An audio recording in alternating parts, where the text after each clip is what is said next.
In this week parasha, we will hear about the dreams of Paro, how Yosef solved the chalomot, the dreams of Paro. And as we know, basically there are 6 dreams. The 2 first dreams that Joseph by himself, he dreamt at the beginning of Parashat Vayeshev, and then the 2 dreams of Sarah Mashkim and Seraphim that he solved, and again here the dreams of Paro. What is the message behind it?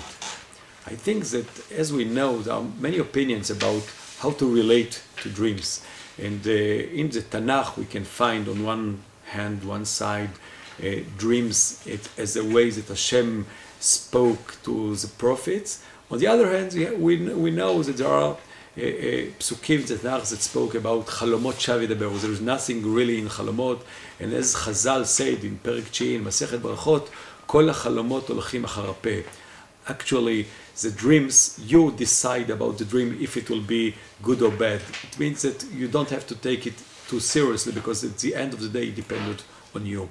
And I think in a way we can find the source of this idea in the dreams of the parasha, because maybe when we look at the fact that although he had at the beginning of Parashat Vayeshev the dreams that told that he is going to be a king, and Hashem Yishvareach v'echad kochavim yishtachavim li, and all the brother, all his family will bow to him. At the end, we know that first he had to be 13 years as a slave, and just afterwards the dreams came to truth, became true. What is the meaning, and what is the meaning behind this idea? And maybe the Torah wants to teach us that although there is a divine program and a divine dreams, still it depends of the behavior of a human being. And if you are not actually deserve it, as Yosef at the beginning of his way, when he was arrogant and he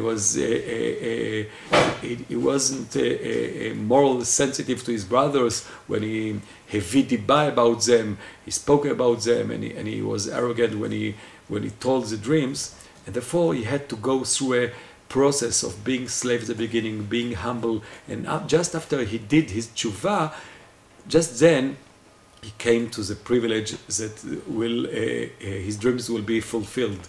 And we can see the process of the tshuva that Yosef went through. That at the beginning he said, Hashem Yishvareach v'echad asar kochavim yishtachavim li.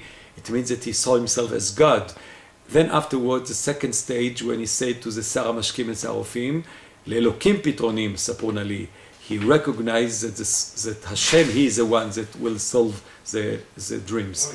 And the third stage, when he said, Biladai Elokim yanet shelo Paro, when he stood in front of Paro, just then he came to the notion, to the understanding that he has to understand that he's just God, he is the one. Biladai Elohim yanet shelo Paro. And just then he became a leader, and he became the second to Paro.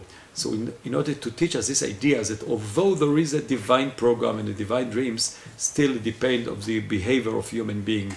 You cannot ignore the moral level, even if you are in the middle of fulfilling a divine plan. Even though, first of all, we have to behave in the right way, and just after Yosef did his full tshuva, just then he became to fulfillment of his dreams. Shabbat Shalom.